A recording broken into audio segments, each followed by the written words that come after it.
strategy. I lead on market access pillar at Hub71, and I also work on high-performing startups and providing them with value creation support in that. So about Hub71, Hub71 was born in 2019 out of an economic accelerator program that the government of Abu Dhabi out of Aden 21. The government wanted to transfer more from a digital, from a more of an oil-based economy to a digital transformation, to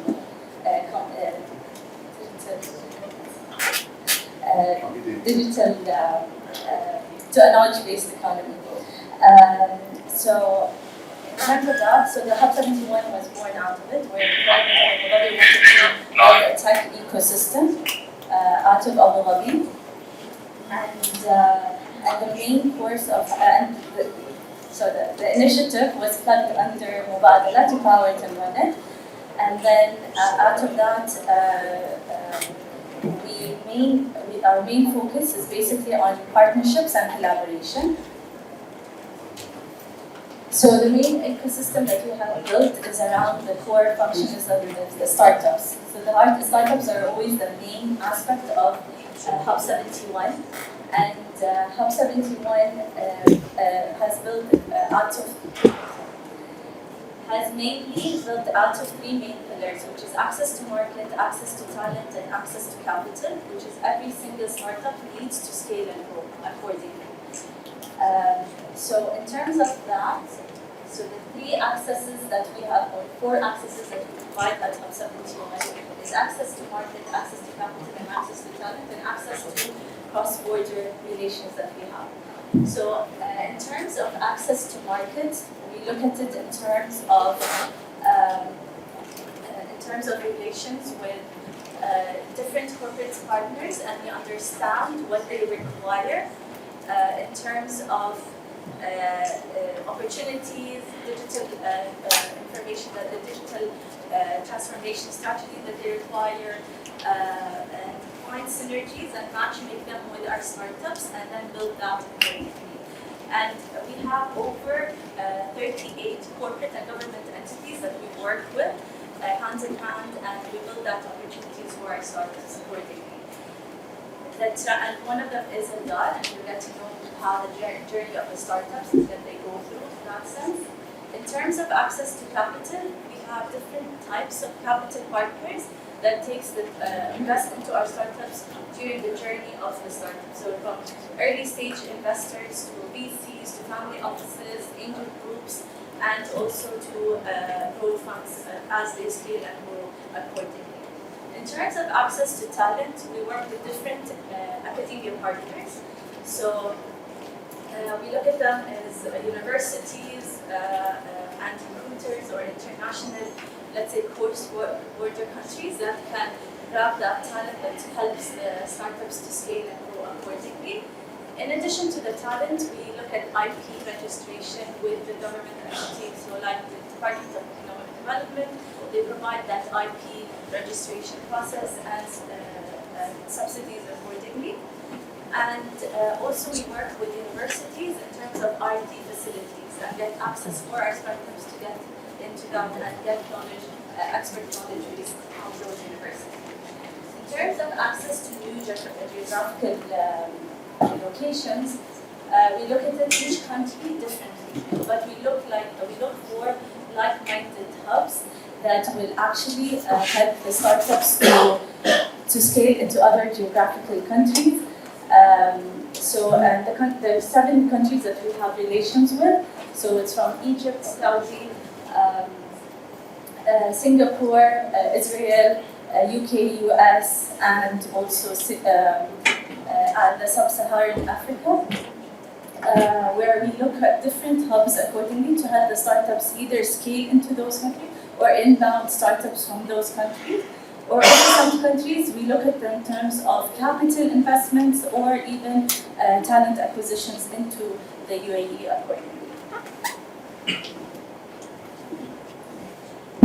So in terms of some statistics that we have since 2019 until now, we're a sector agnostic hub.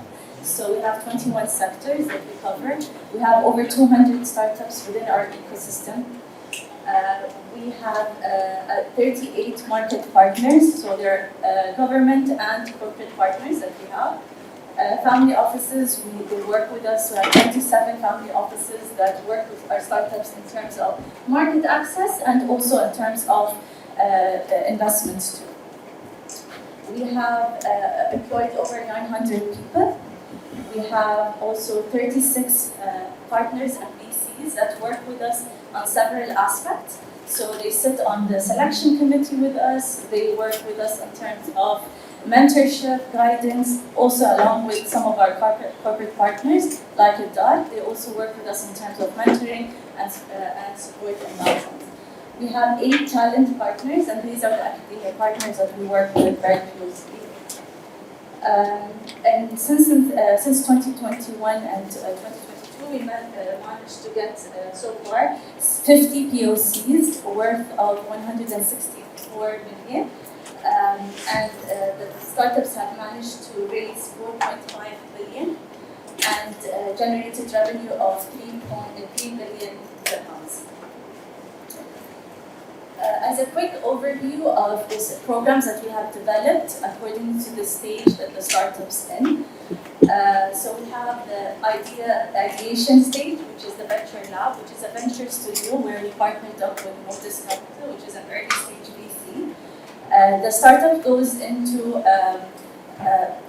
let's say, a process of 9 to 12 months to validate their business idea, develop their minimal viable product, and then eventually get it into commercialization. We also support our corporate partners with the Ventures Lab, as a lot of corporate partners would like to start their own ventures, and we are plugging them into the different venture studios that we have relations with or networks according to the sector that they're focusing on. And then you have the Company Builder Program, which is the main program that we have at Hub71.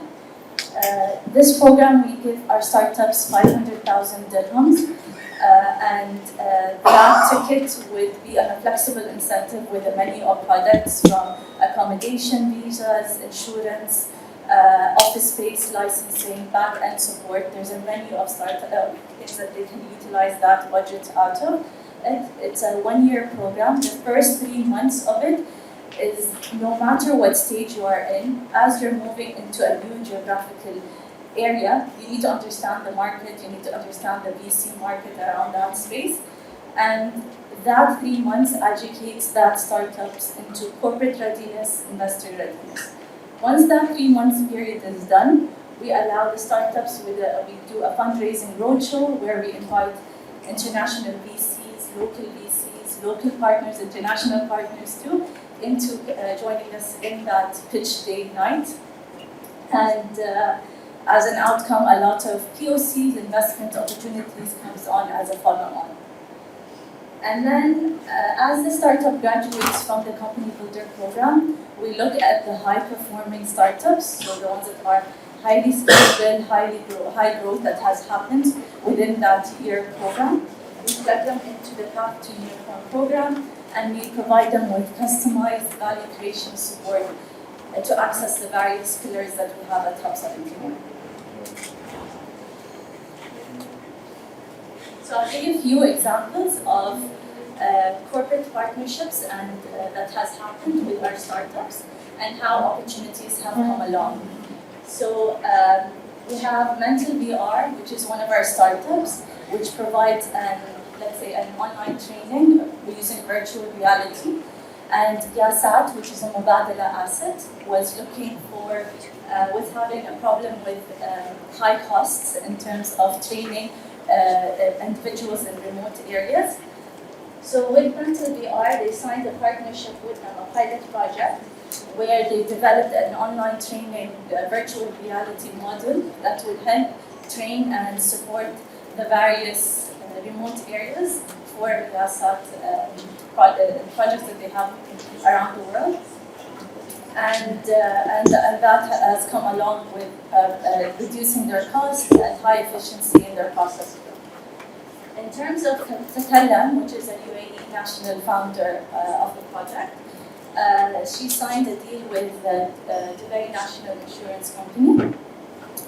تكلم is an online mental health online platform where allows and where Dubai National Insurance wanted to find and collaborate with an online platform that provides mental health and awareness for their clients, and that partnership is where they land that contract deal accordingly. Last but not least is the Ustaz, which is an online platform. Ustaz provides tutoring sessions that connect students with tutors, where they can have that easy access and finding the right tutor for their kids, whether it's for parents or students to find accordingly. Idar was looking basically for an online tutoring platform that allows that accessibility for their students in their various schools that they have underneath them. And they signed a project with them to actually provide that accessibility for their students within their adult education platform. And I'll leave it for Jeremy with our main person that makes magics for Hub71 startups with Idar. Thank you.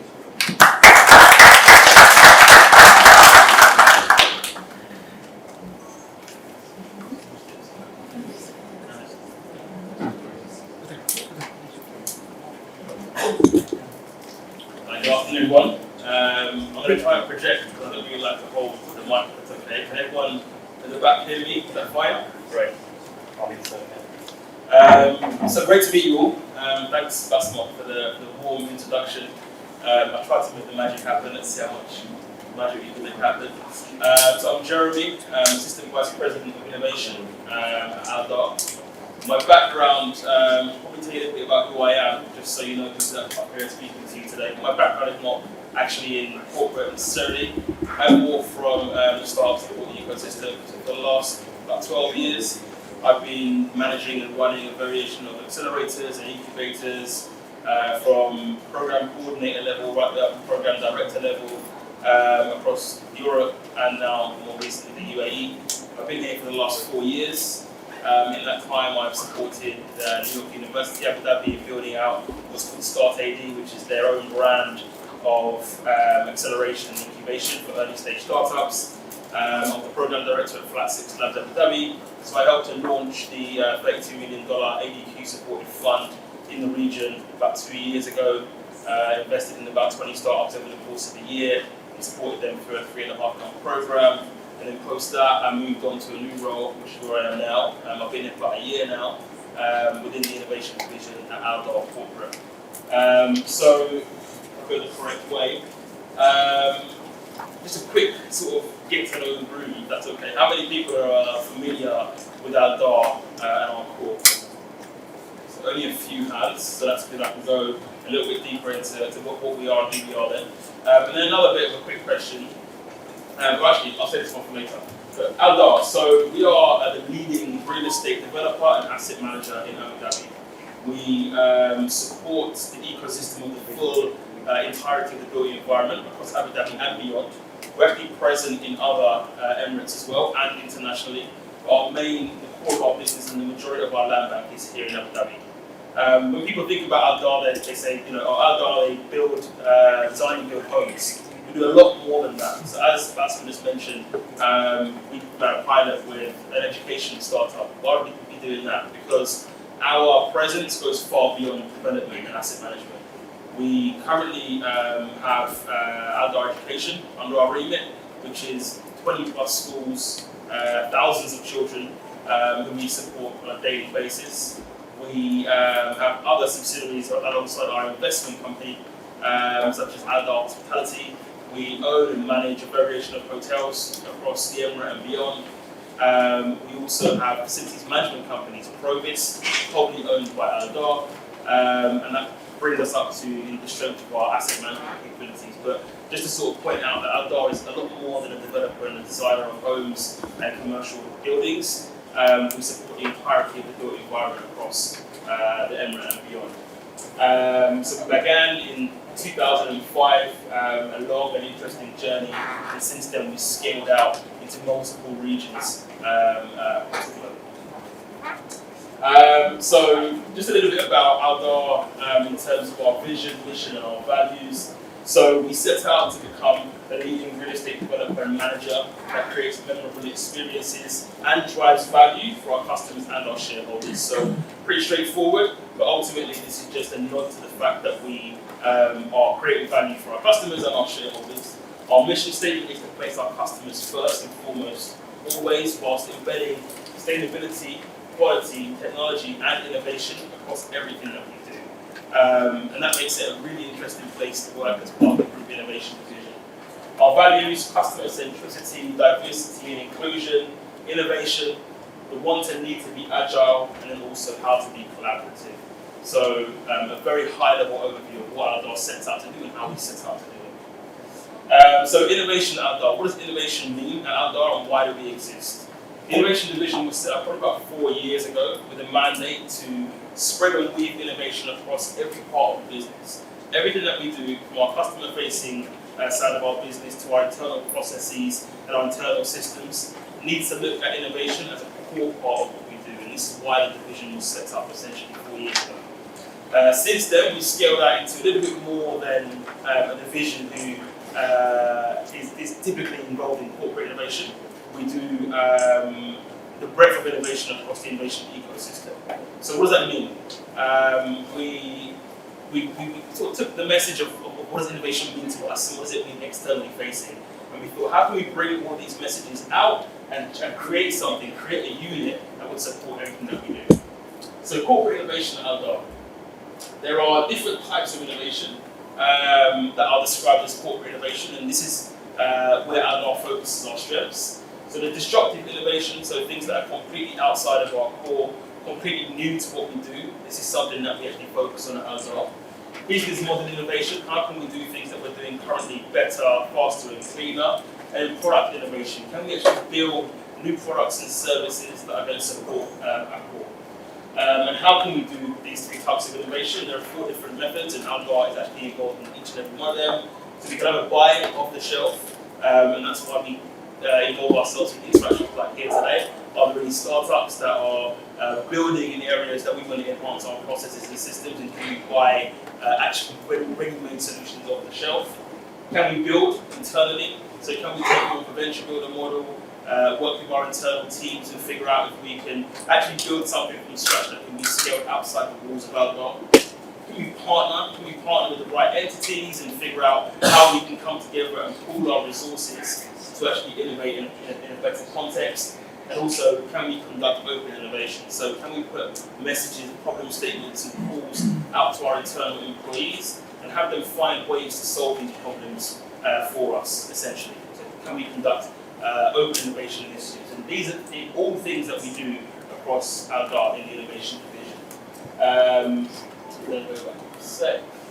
So I'm going to just give you a bit of high-level information about some of our initiatives and some of the things that we're actually involved in. So we run accelerator and incubator programs. We've got our own brand of acceleration and incubation at Aldar. These are focused on areas that are true to our core. So we have fields of play that we focus on. They are sustainability, space utilization, and smart development. And we've actually constructed an accelerator program around these fields of play. So we run what's called the Scale Up program. We run it once a year. It runs a true to form acceleration program. We have a large global application process. A selection panel will then choose the top 10 ventures we want to bring into the business to solve problem statements that have been put forward by either our internal department or people that we partnered with to bring this program to life. And then we run them through a period of market access or acceleration. It involves training, it involves access to corporate partners, access to the ecosystem, people like Hub71, and so on and so forth. But it's a very true to form acceleration program that aims to take people from one point in their journey very quickly to the next point in their journey. We run it as a market access program in general, simply because it's an international program and we try to attract the best talent from outside the country to come in here and have the want and need to set up and actually create business and conduct activity here in the region. We also run incubation programs. So I didn't mention earlier that we have a large retail side of our business. We own and operate some of the leading malls in the country, one of them being Yasmore, which is where all of our offices are actually based. And around our retail business, we actually run an incubation program. So we set out with a problem statement that actually came out of one of our open innovation contests to understand how we can have a finger on the beat and a finger on the pulse of the best and most up-and-coming new retail and F&B concepts in the country. We wanted to be first and foremost for the people who were selling on Instagram, maybe had procured a license to make some fantastic baked goods or some kind of innovative new product that can be taken out to market. And we wanted to understand how we can help incubate those ideas and those concepts and bring them into brick and mortar stores in a much accelerated fashion. So we created what's called the Manassa program. And this was born from the idea of two employees, two individuals who set out this problem statement, used our open innovation process to build a program, and we now run this on a yearly basis and support probably about 20 businesses per year to help take them from the online realm into brick and mortar stores and really scale their businesses. That's an example of a couple of our external initiatives where we support startups. Another initiative that we've run is process optimization around how startups can actually collaborate and work with corporates. So if anyone's ever tried selling into a corporate, I'm sure many of you have, you'll know that the sales cycles are extremely long in some cases. It's not really favourable in oftentimes for the startup, for the smaller entity. We've really worked hard to build an initiative in our DAR to change and revolutionise this. So we have what's called direct innovation procurement process that we set up specifically for contracts with early stage startups. But these are low value contracts, specifically around piloting. So we want to pilot a solution in an early stage startup, rather than having them come in and say, here's a 60-page agreement or a 60-page document. You're going to have to go and get some legal support to look through and check your okay with all the clauses. We've completely reduced the length of our legal contracts to work with startups. As long as the pilot is low value, as long as the startup hasn't been in existence for more than 5 or so years, there's some flexibility for us to move around. Our direct innovation procurement process really allows us to accelerate the way that we can embed technology within our DAR. We've also incorporated and embedded things like early payment processes. So previously, like you'll know, if you're corporates, the payment process is a 30 days post-completion type of deal. We can now do prepayment to a certain extent to make sure it's easy and more comfortable for startups to actually operate within our business. And we've enhanced the way that our procurement system works. We've got a completely different track to bring startups actually into our ecosystem. So our portal registration for becoming a supplier completely revolutionised and changed from the way that it would be if you were a large multinational corporation, for example. That's another example of some initiatives that we've built to specifically support startups in our ecosystem. And there's lots more that we've done, but I know we're limited on time today, so I thought what would be helpful is if we can give you some tips on how to prepare a proposal for a large corporate. I'm sure many of you have done this, but what I'm going to do, I'm going to focus this on what we like to see. We're one of the largest players in the region. As I mentioned, we go across many businesses and many different types of entities. So I think it'll be useful for you to understand how an organisation like Aldar sees value, drives value from a proposal or from an initial interaction with the corporate. And just before I do that, I want to just kind of get a taste and a flavour of the room and understand a little bit about who I'm speaking to, if that's okay. So I want to turn the mic over to you guys for a second. So how many different startups have we got in the room? So we've got, is everybody running their own startup, or are we investors? What are we? Who am I speaking to? Startups? Startups? All startups? Let's say startups, put your hands up. Awesome, great. Everyone startups, okay, great. How many of you? Not everyone. What are you guys? UN. UN, okay, awesome. We're actually very interested in speaking to the UN, so maybe we can contact the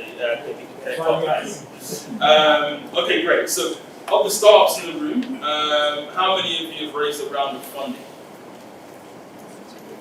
Okay, so relatively early stage for the most part, but some of you have actually raised funding. How many of you can see a fit with your business for Adlon? Great, Also not sure. Not sure, maybe. Okay, and then so that was a bit of a loaded question, but ultimately, where I wanted to go with that is when I was explaining how broad and deep Aldar is as a business. We look at many different types of solutions. So as I said, we're a real estate developer, and a lot of people say, oh, when I took this job, actually, my previous team, my previous employers were like, oh my God, prop tech? You're gonna go and just do prop tech for the rest of your life? That's really boring. Like, it's really like putting yourself in a pigeonhole. But that's not really true to form. We work with fintech players, we work with edtech players. We try to think about anywhere across the business that we can make change and drive new adoption. So we're actually open to multiple conversations. So based on that, again, how many of you in the room, there are many startups, can see a fit with your business within our DAR? Okay, I still like one more hand after that. That was good, that worked. Okay, great. So, and how many of you, my last question, how many of you in the last 3 months put together a proposal for a corporate kind of similar to Aldar? I'm not talking about sector, I'm talking about size and nature. Okay, a few of you. Great. Okay, so I'm going to go on to a few tips, but what I want you guys to do is kind of stop me, ask questions, and kind of dig in a little bit to what I might mean by some of these tips, right? So I want it to be really interactive. Please feel free to stop me in the middle. Yeah, one question regarding if you are talking about is regarding the real estate business and how we support it. If we have a different type of business is different than the real estate, it doesn't fit with the other one. Right? Not necessarily. So, as I said, real estate is our core. Absolutely. By and large, this is where the majority of Aldar's revenue comes from. But there are ancillary streams or other businesses that we actually do run as well, like facilities management or like education, retail, but to name a few, hospitality. So I'm going to give you an outlier example. We're about to run a pilot with robotics. What about logistics? Of course, logistics is very important to everything that we do. So one of our biggest businesses actually is a project management company. We have other projects. And project logistics, as you know, making sure things run on time, the train is always hitting the station when it needs to, is completely paramount to that part of our business. So we need to run a large project management organization in order to make sure that our developments are actually completing on time. It's very important. And interestingly enough, so our project division, 70% of the activity that they actually deliver is not actually for our DAR. A lot of those contracts come from the government and other players as well. So we are actually one of the biggest project managers in the region as well. So, this is what I mean. When I talk to startups all the time in situations like this, I always say, look, think outside of the box and think about different elements or areas, any business where you can affect change and drive value, and talk to me about it. There might be some kind of synergistic value that we can deliver. There might be some conversation that we've had. The beauty of the innovation division at corporate level is that we talk to everyone, everywhere. We're embedded in every single department, and we try to get an understanding of every single process, try to get an understanding of every single potential new revenue stream, everything that could be interesting around in the world of innovation. This is part of our role. So when you said to me logistics, absolutely, this is definitely something we'd be interested in speaking about. I saw two questions, but this is the time that I first. What about healthcare? Healthcare? Not yeah, a little bit different, not so much, but there could be application and there could be potential in the future.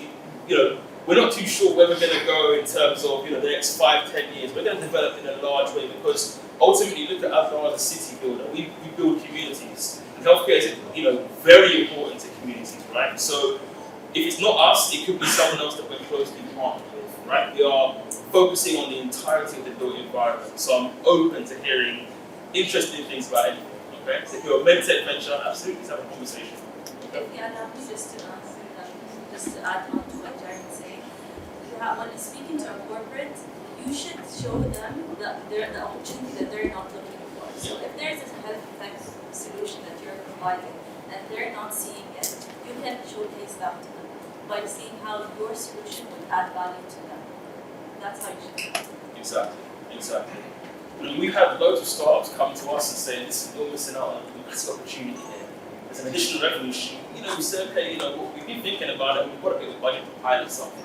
There's always going to be scope to talk to us about interesting new concepts. Hi, my name is Miguel Martin. I'm one of the speakers in the summit. Okay. My former background is real estate developer in Poland, Brazil, and Spain.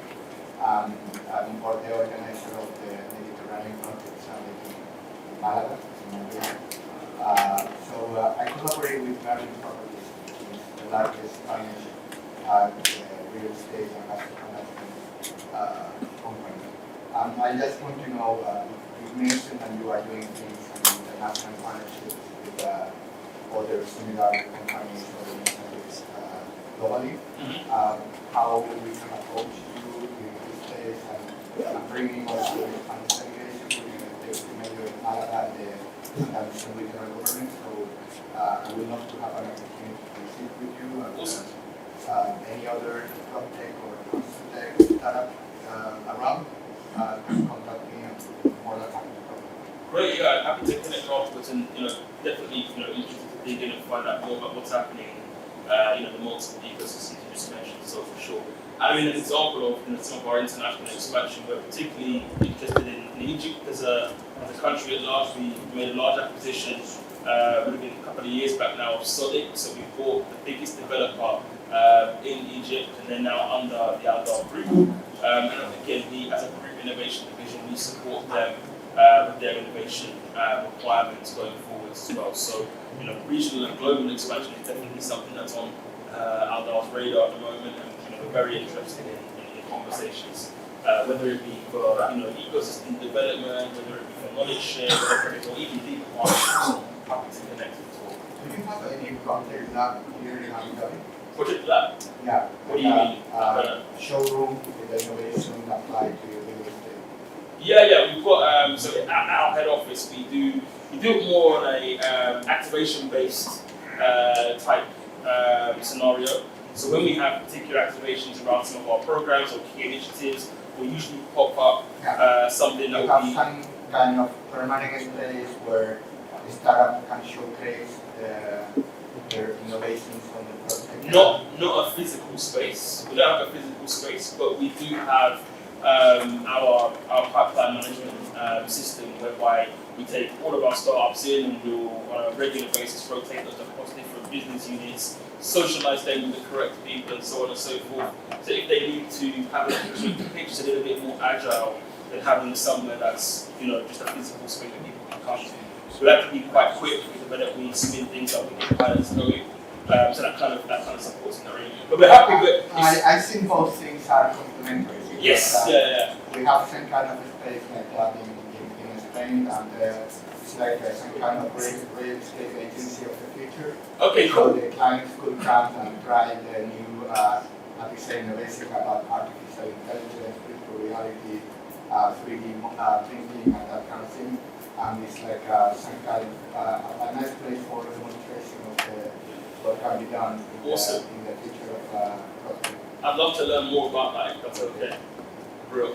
Okay, cool. So I'm gonna sort of flow on to a couple of tips, but as I said, these are quite specific to what we've seen in the past, so it's highly relevant if you ever do find yourself in a position where you're pitching to Aldar and you want to try and establish a relationship. These are going to be some really interesting and cool things to look out for. So first of all, the basics. And this goes without saying. Some people say, "Oh, why are you talking about the basics of I understand all of this." You'd be absolutely surprised by how many people just forget and neglect this altogether. So just general meeting etiquette, figuring out and understanding who's in the room, introducing yourself properly and correctly, adhering to time, for us is extremely important, and also for other corporates as well. But we really look at this in terms of our first impression with the business. How are we going to be able to continue on our relationship with them? So meeting etiquette is absolutely paramount. Minutes, a lot of people don't do this. They find it quite old school, or I'm not too sure why, but for me it's very much a basic. The minute you're meeting, share it, send it around after the call. I mean, there's lots of note-taking tools. You can use loads of different, we're in the age of generative AI, and there's loads of things you can plug into your Zoom or your Teams calls to transcribe and, sort of get the minutes fully transcribed. Like you have to sit there taking notes. But do minutes for meetings and send them around. If there are any action points, highlight them. Make sure everyone in the group understands what was spoken about, what the next steps are, and keep the drum beating. We work on a lot of different, multiple different initiatives and multiple different streams throughout any one day, let alone a week or a month. So one 30 to 45 minute meeting with the staff is going to be thrown in there with many other things. Making sure that the drum is beating, minutes are connected is super important for us. Follow-ups. Sorry. No, please, this is I wanted to understand what exactly you're explaining there. The pitch to corporate, is that to pitch an idea or a startup, or pitch a product to sell on dark? anything. So it's more on a proposal. If you get in with Aldar or any corporate, these are 5 things that I would expect there to be at the absolute basic. Okay. So it's like, you're going to come and talk to us at Aldar. You don't have, it's a cold lead. Somehow you found a way in from LinkedIn or something like that. If you had someone that you could talk to beforehand and say, hey, listen, what's the expectation of Aldar? When I go into this meeting, you want to tailor your pitch and your presentation so that it hits first time, right? You don't want to go in there with something that's cookie cutter and you've gone in, you've done this to a million different people, because ultimately we want to see something that resonates with us. And what you pitch to your last corporate may not resonate with us. And I'm giving you some ideas and some tips on what resonates with Aldar, and I think resonates with other corporates as well. Okay. So follow-ups and robust plans. For us, the amount of startups that I meet and I'll have a general catch-up, half an hour, 30 minutes, 45 minutes, and nothing else will come of it. Oftentimes, as much as I want to push for initiative, unless it's something that's been either mandated by senior leadership or has got extremely high levels of buy-in before the meeting's already started, me following up on a constant basis is going to be really, really tough. So having that driven from the startup side, for us, it works really, really well. And we want someone who's going to come in, or startups who are going to come in and really own this part of the process. And this, for us, is just the basics. Underlying key drivers. So customer discovery and asking the right questions. So a lot of startups come to us and say, look, we've got a solution and we know this is what you need, right? They start the conversation there. They've maybe just made a sale, they're feeling pretty hot, they've done something cool, they've got a good ticket and it's coming in and they've signed a contract. And they say, you know what, this is fantastic, I'm going to go and replicate that, and it's going to be scalable, it's going to go across tons of other corporates. Without doing any customer discovery and thinking that you can come in and, as I said, come in with a more cookie cutter approach, for us as a large corporate, really doesn't work. We need to have a session where you can really understand our needs, because we're going to be operating our business day in, day out. We announce results, and luckily Aldar is, fortunately, is doing extremely well at the moment and growing extremely well, year on year, doubling in size. And the drum is going to keep beating, and it's a real opportunity for startups to come and incorporate themselves into that ecosystem. But they need to understand what are the key drivers behind any one conversation. And that, for me, can only be done with ample levels of customer discovery. Again, something that I meet many startups throughout the course of my week, and they completely forget that customer discovery is the basics of sales. Understanding what your customer wants, what value your customer needs, should be everything that you need to worry about. The only thing you need to worry about at the beginning of your interaction. It's a level of understanding. It's not coming in and saying, hey, I've got this solution, you're going to find it cool just because Charlie Brown finds it cool. No, it's, I've got a solution and I want to know how I can tailor or adapt the way that I'm speaking to you or my solution to fit with your needs. And that's how you unlock true value. For us, this is what we've seen works the best. Next tip, stakeholder mapping. We conduct lots of pitch sessions and calls with different startups across any given period of time. One of the roles of corporate innovation, group innovation, the team that I am currently in, is to find great solutions and then introduce them to the relevant business unit. So I mentioned Aldar Projects, our project management division, our project management business. I, for example, introduced a startup in logistics, actually, in materials tracking, to them last week. And I introduced it to 2 individuals, 2 people that deal with innovation from a project standpoint. So as I mentioned, we've got representatives across each part of the business. And my first point of call would be to go to these individuals and say, hey, listen, I've got a great solution. I know we've got a problem in this area and we're trying to enhance the way that we can sustainably track materials, making sure that we're doing things like reducing our carbon footprint, getting materials to site on time, so on and so forth. Just neatening up a few of our processes. If you want to meet this startup, they said, yeah, absolutely, we had an introductory call. The next call that was set up, the team for projects 10 different stakeholders to the call, 10 different people. So a meeting invite went out, and there was 10 different people from Outdoor Projects on this call, and including the startup as well. Now for me that's quite overwhelming, but the first thing that this startup did was they went to LinkedIn and they understood the role and the name and the position, the title of every single person in the call, right? And they mapped completely that part of our business without me having to give them any advice or any information. This again is something I don't see very often, but it's something that's very, very interesting because they now have the opportunity to go and talk true to each person in that call. They can tailor their pitch. They can make sure that, okay, they can see that someone from Benchmark Tendering is in the call, the director of Benchmark Tendering.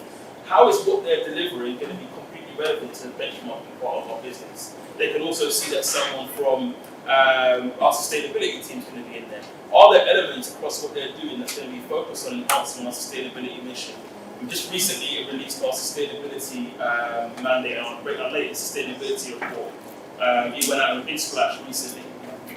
Are they going to be able to go and take anything from that sustainability report and pull things into their proposal that's going to be relevant to the sustainability teams that are in the call? This is something, again, I find extremely important. Not a lot of startups, in my view, do it. Maybe you guys do, but this is something that we really highly respect as a business when you understand who is in the room and who can potentially be your champions. And that's another thing. So after you've sort of understood and done your stakeholder mapping, finding a champion is going to be something that's going to be completely paramount for you to make success within any piloting process or starting a commercial agreement with a large corporate. Typically, the innovation division like to position ourselves as the champion within the business because we are the people that are going to be pushing and driving for these interactions to happen once we're sure to a certain degree that this is going to be value add for the business. If you do not have an innovation division, you've been introduced through someone in procurement to the development team who now want to hear your solution and like out of courtesy they say what we give them half an hour.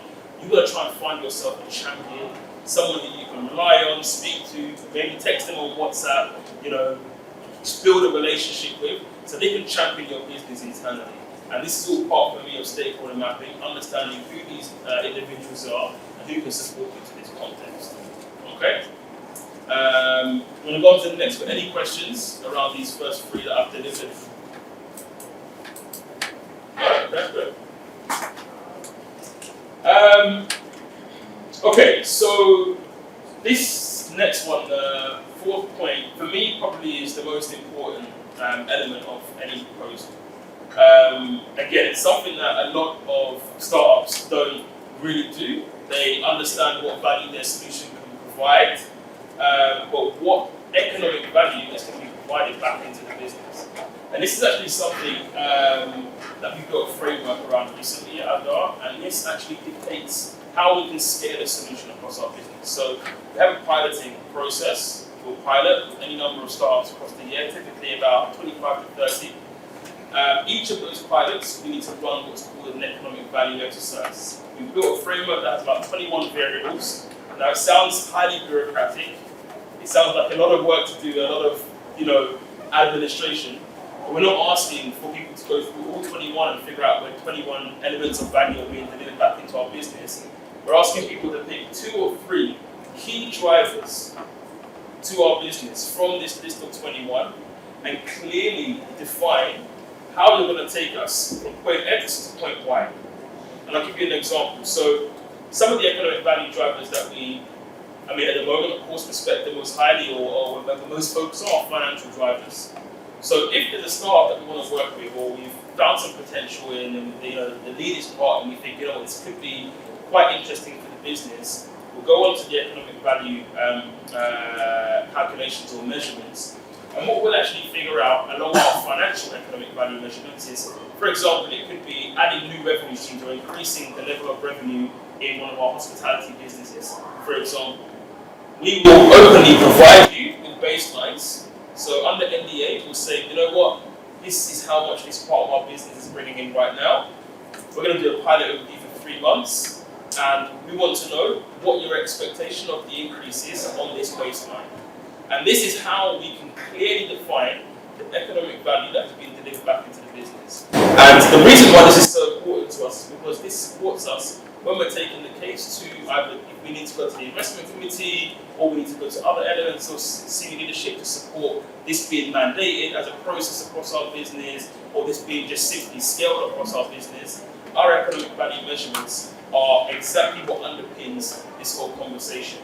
So, for us, it's extremely, extremely important to get a clear handle and a clear understanding of where this value is going to be delivered and exactly how it's going to be delivered and under what time span.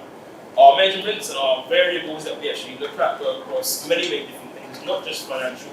We do look at our ESG measurements, so we look at waste diverted from landfill, for example. If we're working with a recycling startup, we work with a few really interesting startups in the recycling space, and we want to know how much waste they're diverting from landfill.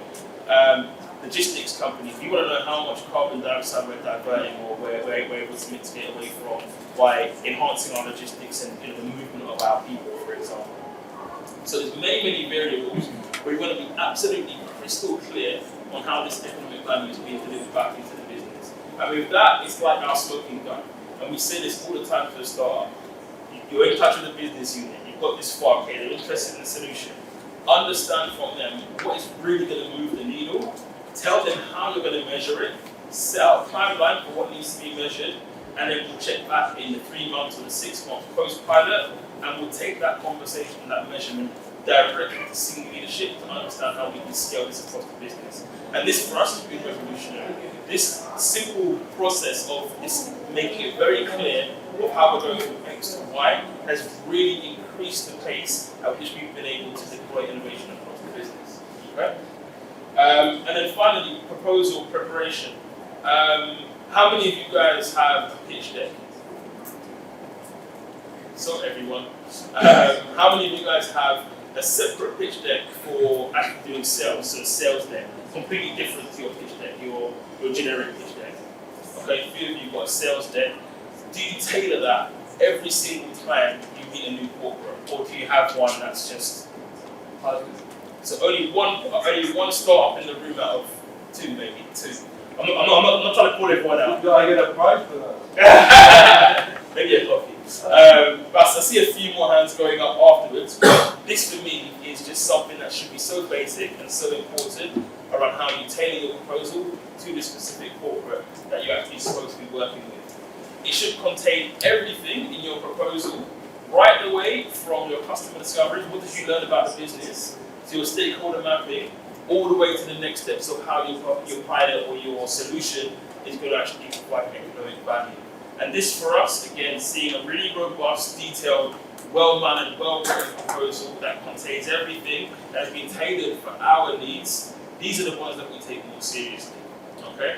We had a fantastic proposal from a Hub71 company actually on Friday. I haven't told Bassam about it yet, but it was so exciting. They left the room and we actually stayed back in the room to try an idea about how we can immediately sell this into senior leadership. It was a little bit expensive, I'm not gonna lie, but it was something that was, again, we had a session with them, a remote session, invited them into the office, they prepared a proposal, and it was so highly tailored and understood and hit every point that we wanted to hit, talking about economic value, all the things that we mentioned in this early part of the conversation. After that call, we were completely sold, and we're now trying to figure out exactly how we can accelerate this process away from the pilot actually into a full commercial agreement. So that preparation proposal for me is something that you should take your time with it, do all of your research, include everything that you gathered, and then present that onto the board. And that's it for now. I think that's my 5 tips for Aldar, but hopefully they spread across other corporates as well and other interactions. Did you find it useful? Yes. Okay, great, awesome. And I'm here, I think, open for questions. Just to add on to the last point that Oh, you yes. mentioned, that there is, because mainly my role is to connect the startups into the corporates. And I see the recurring mistakes that startups do all the time. I have to go back to them and tell them, go back and give me a proper ask. The ask is always not clear. Just, I want to meet with the target. Okay, what do you want to propose to the target? What is your strength that you need to, that you see that the point of a clear value that will be added for the target? And that way, they will get yes, I want to meet with them. Because what happens in Hub71, we share that answer, we share that prior to connecting you. So we share it with Jeremy, and then Jeremy would look at these profiles and look at these clear answers, and then come back to me and say, Basma, I'm keen to meet with 1, 2, and 3. And these 3 people are always the ones that have a clear answer. The ones that they don't have a clear answer are the ones that usually are not being selected by the corporate partners. A lot of the, and we see, like we do over 300 introductions, intros, and connections between our startups with our corporate partners. And then 70% of them that actually go to the second discussions are the ones that have a customized deck and a clear answer. And that's something that is very valuable for, like, I tell you that you should work on and make sure that you master it when speaking to corporate partners. It also helps with us pointing us in the right direction of who we should be bringing into the group. Because a lot of solutions, we see a pitch deck and it's like, okay, great, we think this might be relevant for this department or this part of the business. But without an ask, a little bit more flavor and a little bit more detail about, where they want to go with this solution, we find it really hard to point it in the right direction. That really does increase again for the sales cycle, because sometimes we end up going round and, we're talking to, someone from this team and they're like, actually, you know what, this guy over here and, this team would actually be better, you should be talking to someone in development. And it goes round and round and round. So the clarity in the ask is completely important for us narrowing it down and saying, oh, we need to say that to John, exactly what to do with that. So that's also like an important part about the ask as well. And that's it. So I think, questions?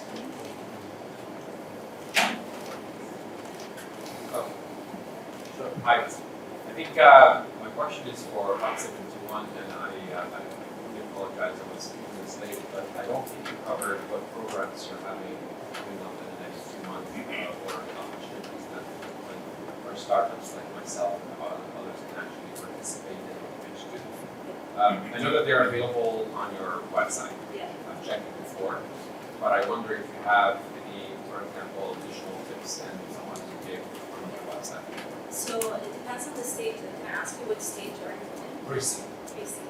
So in terms of the pre-seed, we have Ventures Lab, which I think you might be in the next couple of months will reach the stage of the Company Builder program, which is caters to seed to Series A stage.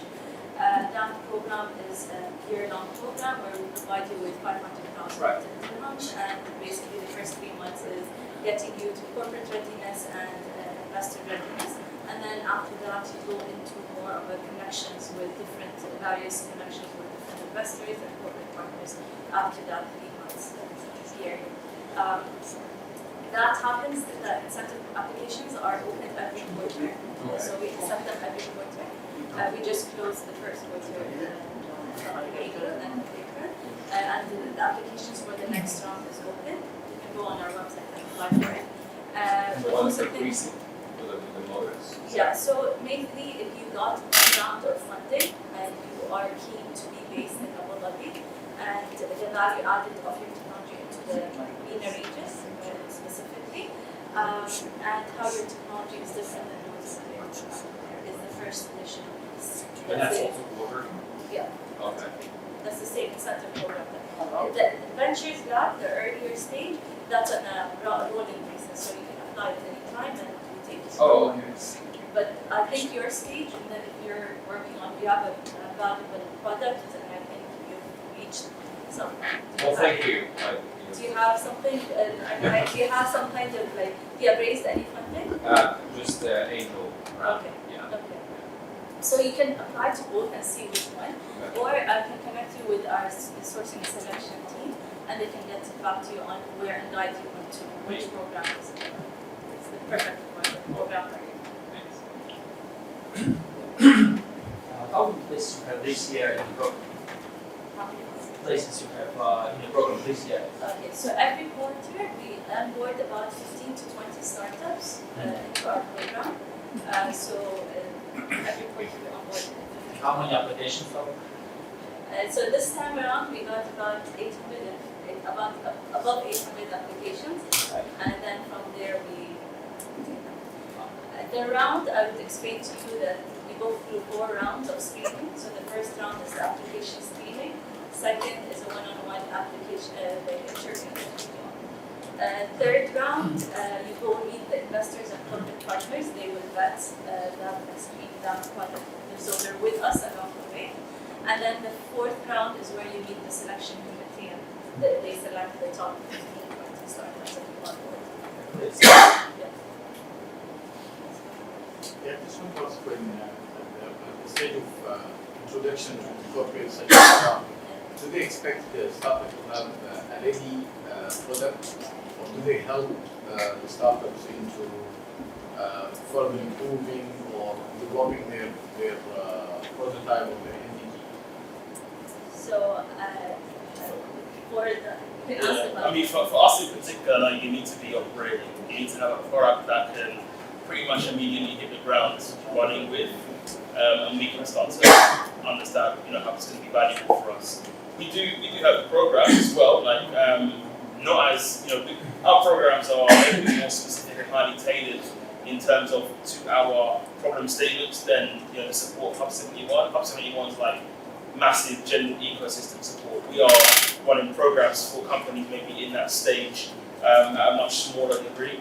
But when we are introduced to companies by Hub71, it's typically companies that have a product in the market, and they've usually got like 1 or 2 clients kind of similar to us, or have done something that we can kind of got something we can work with. That's our priority. So, to ask another part, in terms of Hub71, so here in the Ventures Lab, they tend to need to be validated by different partners. So we try to get, not necessarily they get pilot, but we get their insights and their direction on how they can see they can possibly work with the startup, or they validate that, let's say, product or ideas with us for the Ventures Lab. Some of them go into piloting, and they allow themselves to go into piloting, but some majority of the corporate partners that we have tend to you really have to have a product, you really have to show some kind of, let's say, validation or value to their agenda.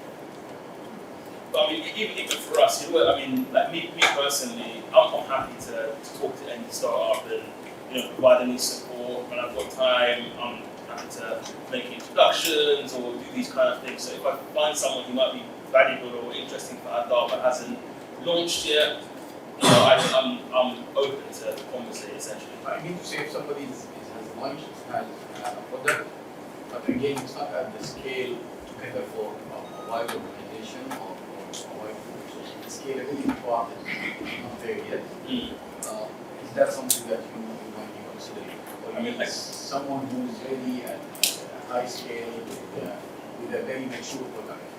Yeah, I guess first of all, it depends on the type of product, because we can work with some people that are just launched, and we do like to have that validation, but again, it highly depends on the kind of product for us.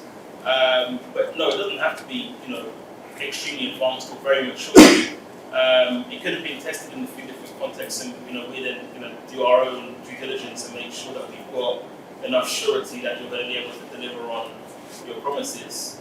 But again, it depends on the type of solution and what need it's fit for. Thank you.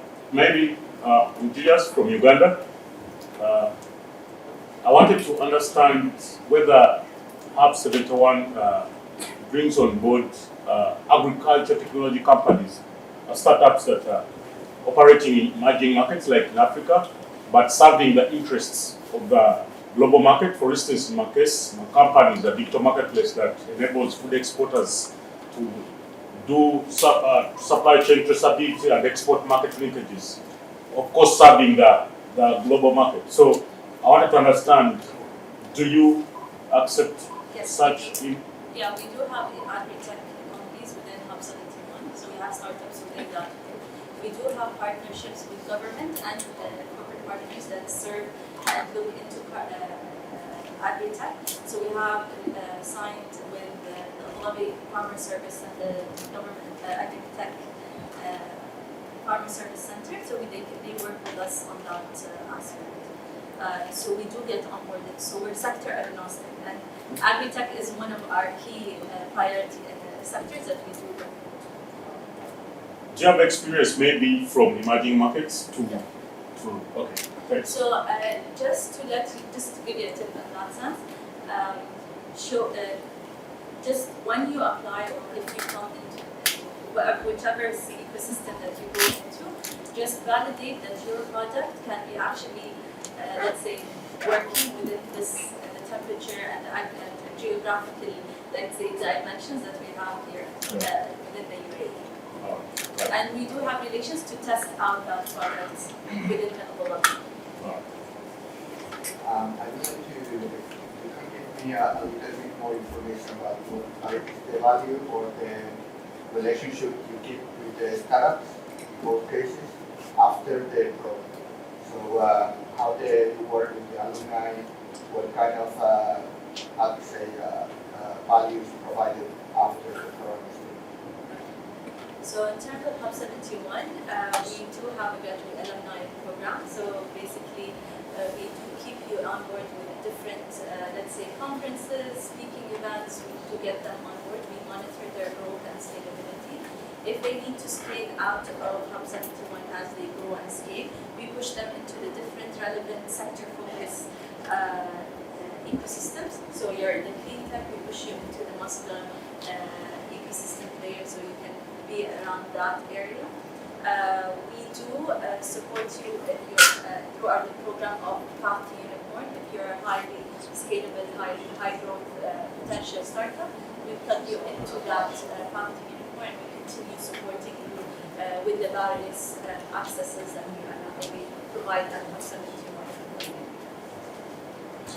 For us, it's more commercial. So post pilot that would be managed and maybe led by the innovation division.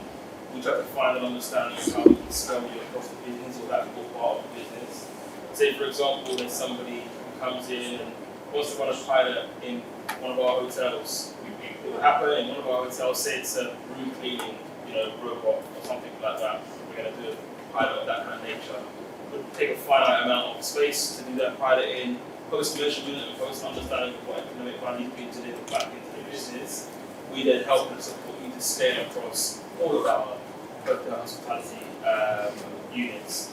So that's where our support comes in. We'll build the case, we'll build the business case, we'll take it to senior leadership, take it to IC if necessary to get further investment, and then we support you until you become, like an operating partner of ours, or we sign a larger commercial contract to become one of our vendors.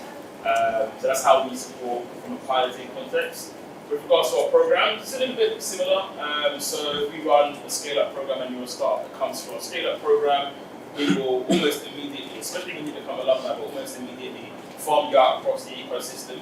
Our accelerator program is an international program, so you work with ventures typically who are based outside of the UAE and help them secure space to scale within the UAE. First of all, with one big marketing partner, someone like Aldar, and then we help understand how you can go to other corporates, how you can register yourself with people like Hub71, how you can get a license and so on and so forth. So we support in that degree as well in that context. And in the particular case of Hub71, are you tracking the impact and the survival of the startup, of the growth, the survival of the startup after the program? Yes. So we do circulate every quarter or every 6 months, depending on where it's now, but we do collect those data points and we have access. And as we see the growth and the announcements as the achievements, we do announce them within our ecosystem because we believe in the community that we have built, and it doesn't mean that you graduated from our program that you're still part of the community. And a lot of them come back as being mentors for other startups, so we do have that interaction. Because the question is because many of the acceleration is focused on the speed acceleration or acceleration, but I think it's also very important for acceleration. What's the typical ticket size for the seed stage? For For us, we don't do direct investment into startups. We don't invest. We invest into funds. So this is not a part I've actually missed out on. So we've invested into about 9 different vehicles for about 7 funds across the globe. in the last year. So we indirectly invest in startups and we support those portfolios. The ticket sizes of the funds that we've invested in is typically post-seed Series A, up to Series B and C actually, some of them are not larger funds. But we don't actually directly invest in startups. In terms of ticket size for pilots, so this is something that we can manage and control. So if you've got a solution that we want to pilot with, it would normally be under 250,000 dirhams would be the value of the pilot. So that's our top end ticket size for a solution that we'll pay for. But again, that's not investment. So You have these two startups for logistics. sorry, say that again. You were talking about that you haven't used two startups for logistics last week to Yes, yeah. You would do direct investments? No, so this was for an actual commercial contract. So we're trying to procure the services of those startups. We're going to work with them as a provider. They'll be one of our vendors, and then we'll figure out how we can layer their solution across our processes. So that's for like a commercial kind of agreement, and that's what I was talking about when it comes to piloting the whole proposal structure. Just to clarify, you don't take any equity with the startups that you collaborate. For the startups that we work with, it's a pay-for-play type of agreement. We will procure the services and we will pay for. Right, thank you. Everyone can hear me? I'll talk louder. It's fine. I'll It's clear. So no, we don't take any equity in any startups. Our programs are completely equity-free. And obviously, when we're doing a pilot agreement or some kind of interaction in the piloting sense of the word, it's a commercial agreement between us and the startup. That's it. So as Hub71, we don't invest into startups. We provided a ticket of 500,000 dirhams which we are looking at the program that we have. We don't take equity into the startup.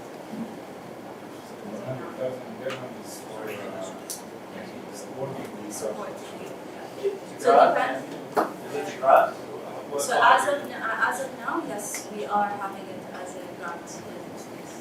It's subject to as per the mandate changes, we go into it. But as of 71, we're not mandated as a grant. Sorry, just to clarify, 500 you provide is a value package, so it's the value of the service that you are providing, or is the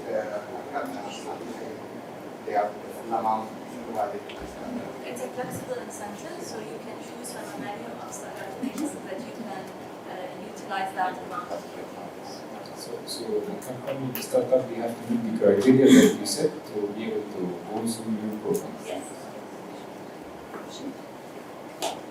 Excuse me, I'm one of the students from abroad and would like to enter one of the universities in the Emirates the next year. And the question is, I'm really interested, are there any programs and exploration programs for students with technicals? And what do I need to learn to So, products or business degrees and others? okay, so I can't speak on behalf of universities, but we do have different universities that look into different, so it depends on which focus sector that you would want to go into, then you can go and apply for those. So if you would like to apply as a startup for specific students within the UNIAR's University in Abu Dhabi, they have the Upstart Aid program that they can work with you on developing your idea as a startup. But as applying for a startup or as a student into those universities, I'm not very placed to answer that. But I can connect you to the relevant universities if you would like. And in Hub71, we do only with working startups. Yes, we work with startups. And if students are looking into, let's say, interning within our startups, we can support that. Is there any limitation in terms of the stage or valuation wise for as a definition as a startup? Because some countries kind of define it has to be founded within 5 years, or it has to have less than $100 million valuation. So, is there any such criteria that Hub71 would consider? So it depends on the program that you apply for. So on the ventures time is the early stage, so it's an ideation stage, so there's no limitations on that. So as long as you're in the ideation to pre-seed stage, you can apply for that stage, for that program. I was talking about the Outliers program for the Hub71. So the Outliers program is more of a corporate program that we allow. So there's a problem statement being put in place. They tend to look at products that are actually there and they have been tested out there to work with them. So a lot of the corporate partners want to see a product that is actually working, not being developed for them. So the stage for the development of the MVP or the Yes. prototype is the only Yeah, criteria. you need a prototype, you need a minimal viable product, you need to have it tested out somewhere, and then you can work with the, and they tend to take these types of startups. Thank you. Any other questions? No? All good? Great. I want to take the opportunity to thank Jeremy and Dara. They've been a very valuable partner in working with us. We brought them into this discussion because we wanted to give you an insight on how corporate partners work and what corporates look for. And they've been a really supportive partner with our startups and signing a lot of Hub71 on year. Thank you and Also,